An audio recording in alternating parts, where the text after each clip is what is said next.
विष्णु पुराण भाग 1। क्षीर सागर में स्थित त्रिकूट पर्वत पर लोहे, चांदी और सोने की 3 चोटियां थीं। उन चोटियों के बीच एक विशाल जंगल था जिसमें फलों से लदे पेड़ भरे थे। उस जंगल में गजेंद्र नामक मतः हाथी अपनी असंख्य पत्नियों के साथ विहार करते अपनी प्यास बुझाने के लिए एक तालाब के पास पहुंचा। प्यास बुझाने के बाद गजेंद्र के मन में जल क्रीड़ाएं करने की इच्छा हुई।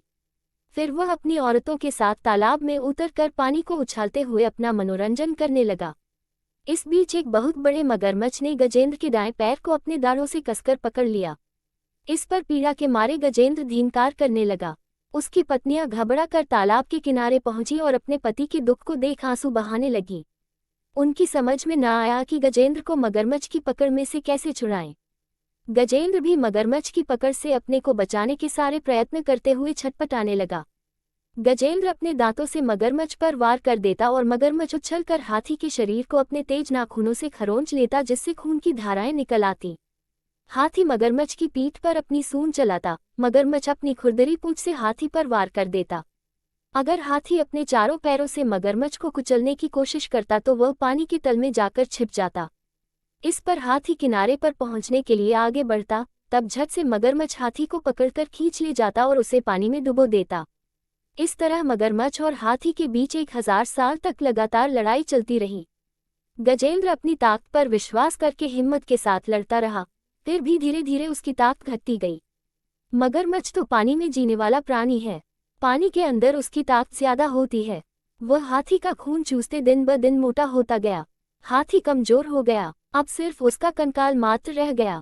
मगरमच्छ की पकड़ से अपने को बचा लेना हाथी के लिए मुमकिन न था। आखिर गजेंद्र दुखी हो सोचने लगा, मैं अपनी प्यास बुझाने के लिए यहाँ पर आया। प्यास बुझाने के बाद मुझे यहाँ से चला जाना चाहिए था। मैं नाहक क्यों इस तालाब में उतर पड़ा? मुझे कौन बचाएगा? फिर भी मेरे मन के किसी कोने में ये यकीन जमता जा रहा है कि मैं किसी तरह बच जाऊंगा। इसका मतलब है कि मेरी आशा का कोई आधार जरूर होगा। उसी को मैं ईश्वर कहकर पुकारता हूँ। देवता, भगवान, ईश्वर नामक भावना का मूल बने हे प्रभु।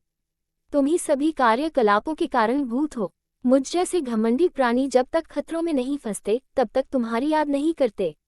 दुख न भोगने पर तुम्हारी जरूरत का बोध नहीं होता। तुम तब तक उसे दिखाई नहीं देते जब तक वह ये नहीं मानता कि तुम हो, और उसके मन में ये खलबली नहीं मचती कि तुम हो या नहीं। इस तरह बराबर सोचने वाले गजेंद्र को लगा कि मगरमच्छ के द्वारा सताने वाली पीड़ा कुछ कम होती जा रही है। गजेंद्र ने जब ध्यान करना शुरू किया तभी मगरमच्छ के दाढ़ों के मसूड़ों में पीड़ा शुरू हुई।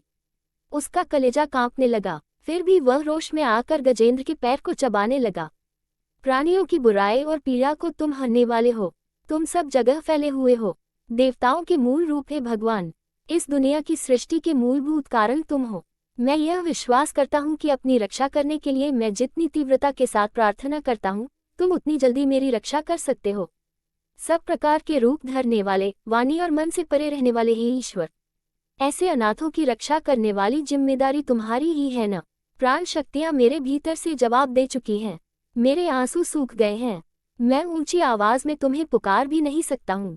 मैं अपना होश हवास भी खोता जा रहा हूँ। चाहे तुम मेरी रक्षा करो या छोड़ दो, ये सब तुम्हारी इच्छा पर निर्भर है। मेरे अंदर सिर्फ तुम्हारे ध्यान को छोड़ कोई भावना नहीं है। मुझे बचाने वाला भी तुम्हारे सिवाय कोई नहीं है। गजेंद्र सूंड उठाए आसमान की ओर देखने लगा। मगरमच्छ को लगा कि उसकी ताक जवाब देती जा रही है। उसका मुंह खुलता जा रहा है, उसका कंठ बंद होता जा रहा है। उधर हाथी की आंखें इस तरह बंद होने लगी कि उसे अपने अस्तित्व का ही बोध न था। वह एकदम अचल खड़ा रह गया। उस हालत में विष्णु आ पहुंचे। सारा आसमान उनके स्वरूप से भर उठा। गजेंद्र को लगा कि वह एक अत्यंत सूक्ष्म कण है।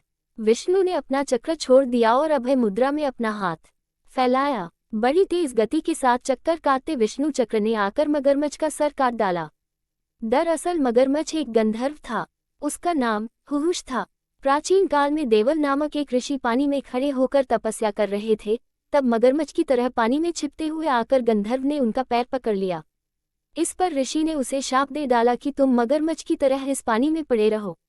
अब विष्णु चक्र के द्वारा उसका शाप जाता रहा। मगरमच्छ से छुटकारा पाने वाले गजेंद्र को तालाब से बाहर खींचकर विष्णु ने अपनी हथेली से उसके कुप स्थल को स्पर्श किया। उस स्पर्श की वजह से गजेंद्र अपनी खोई हुई ताकत पाने के साथ पूर्व जन्म का ज्ञान भी प्राप्त कर सका। गजेंद्र पिछले जन्म में इंद्रद्युम्न नामक एक विष्णु भक्त राजा थे। विष्णु के ध्यान में मग्न उस राजा ने एक बार ऋषि अगस्त्य के आगमन का ख्याल न किया। ऋषि ने क्रोध में आकर उसे शाप दिया कि तुम अगले जन्म में मत हाथी बनकर पैदा होगे।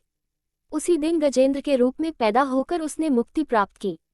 गजेंद्र मोक्ष की कहानी नैमिषारण्य में होने वाले सत्र याग में पधारे हुए शौनक आदि मुनियों को सूत महर्षि ने सुनाई। मुनियों ने सूत महर्षि से कहा, मुनिवर, गजेंद्र मोक्ष की कहानी हमें तो सिर्फ एक हाथी की जैसी मालूम नहीं होती, बल्कि सारे प्राणी कोटि से संबंधित मालूम होती है। खासकर कई बंधनों और मुसीबतों में फंसकर तड़पने वाले मानव जीवन से संबंधित लगती है। इसके जवाब में सूत महर्षि बोले, हाँ, गजेंद्र मोक्ष की कहानी श्लेषार्थ से भरी हुई है। उसका अन्वय जो जिस रूप में चाहे कर सकता है। काल तो विष्णु के अधीन में है, इसलिए काल चक्र के परिभ्रमण में कई कठिनाइयां और समस्याएं हल होती जाती हैं। मुनियों ने पूछा, मुनिवर, गजेंद्र मोक्ष के आधार पर हमें यह मालूम होता है कि प्रत्येक कार्य का कारणभूत सर्वेश्वर विष्णु है। ऐसे महाविष्णु की कहानी पूर्ण रूप से सुनने की इच्छा हमारे मन में जाग रही है। हम आपके सामने बच्चों के समान हैं, इसलिए हम आपसे प्रार्थना करते हैं कि आप हमारी समझ में आने लायक सरल शैली में विष्णु कथा की सारी बातें समझा दें। आपने महर्षि व्यास के द्वारा समस्त पुराण, इतिहास और उनके मर्म को भी जान लिया है, इसलिए आप ही वे कहानियां सुनाकर हमको कृतार्थ कर सकते हैं। मुनियों की बातें सुनकर सूत मुनि खुश हुए और बोले, हाँ, जरूर सुनाऊंगा। महर्षि व्यास ने विष्णु से संबंधित अनेक लीलावतारों की विशेषताओं को महाभागवत के रूप में रचा और अपने पुत्र शुक को सुनाया। विष्णु पुराण सुनकर भव सागर से तरने की इच्छा रखने वाले महाराजा परीक्षित को शुक महर्षि ने सुनाया।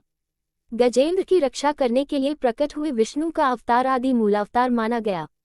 भगवान विष्णु ने कई अवतार लिए, उनमें विकास की दशाओं के अनुसार दशावतार नाम से प्रसिद्ध 10 अवतार ज्यादा मुख्य हैं। नार का अर्थ नीर है। विष्णु जल के मूल हैं, इसलिए वे नारायण कहलाए। नारायण से ही नीर या जल का जन्म हुआ। जल से प्राणी पैदा हुए। विष्णु मछली के रूप में अवतरित हुए। दशावतारों में वही पहला मत्स्यावतार है। विष्णु जल से भरे नील मेघ के रंग के होते हैं।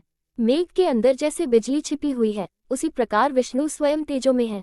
उनके भीतर से उत्पन्न जल भी तेज से भरे रहकर गोरे रंग का प्रकाश बिखेरता रहता है। वही जल कारणोदक क्षीर सागर है। क्षीर सागर में अनंत रूपी काल समय शेषनाग के रूप में कुंडली मारे लेटा रहता है। शेषनाग के 1000 फन हैं। अनंत शेषनाग पर शेषशायी के रूप में विष्णु लेटे रहते हैं। उनकी नाभि में से एक लंबे नाल के साथ एक पद्म ऊपर उठा। उसी पद्म से ब्रह्मा का उदय हुआ। ब्रह्मा ने सभी प्राणियों की सृष्टि की। अनंत काल युगों के रूप में चलता रहता है। कृत, त्रेता, द्वापर और कलयुग, इन चारों को मिलाकर एक महायुग होता है। 1000 महायुग मिलकर एक कल्प होता है। एक कल्प ब्रह्मा का एक दिन होता है। रात का वक्त इसमें शामिल नहीं है। दिन के समाप्त होते ही उन्हें नींद आ जाती है। वही कल्पांत है। उस वक्त चारों ओर गहरा अंधेरा छा जाता है। विष्णु से निकली संकर्षण की अग्नि सबको जला देती है। झंझावात चलने लगते हैं। तब भयंकर काले बादल हाथी की सूंडों जैसी जलधाराएं लगातार गिराने लगती हैं। महासमुद्र में आसमान को छूने वाला उफान होता है। भूवर और स्वर्ग लोग डूब जाते हैं। चारों तरफ जल को छोड़ कुछ दिखाई नहीं देता। यही ब्रह्मा के सोने की रात प्रलय काल है। यही कल्पांत का समय है। सत्यव्रत नामक राजर्षि नदी में नहाकर नारायण का ध्यान करके जब वे अर्घ्य देने को हुए तब उनकी अंजलि में सोने के रंग की एक छोटी मछली आ गई। सत्यव्रत उस मछली को नदी में छोड़ने जा रहे थे, तब वह मछली बोल उठी, हे राजन, हमारी मछली की जाति अच्छी नहीं होती। छोटी मछलियों को बड़ी मछलियां खा जाती हैं। अगर उनसे बच भी जाए, मछुआरे जाल फेंककर पकड़ लेते हैं। इसलिए मैं आपकी शरण मांगने अंजलि में आ गई हूँ। कृपया से मुझे छोड़ न दीजिएगा। सत्यव्रत मछली को अपने कमंडलू में रखकर अपने नगर में ले गए। वे महाराजा के रूप में राज्य करते हुए बड़ी तपस्या करने वाले एक राजर्षि थे। विष्णु के परम भक्त और बड़े ज्ञानी थे। कमंडलू के भीतर वाली छोटी मछली दूसरे दिन तक बड़ी हो गई और छटपटाते आर्तनाद करने लगी, महाराज, मुझको कमंडलू से निकालकर बड़ी जगह पहुंचा दीजिए। इस पर मछली को बड़े नांद में छोड़ दिया गया। वह थोड़ी ही देर में बहुत बड़ी हो गई। तब सत्यव्रत ने उसे एक तालाब में डाल दिया।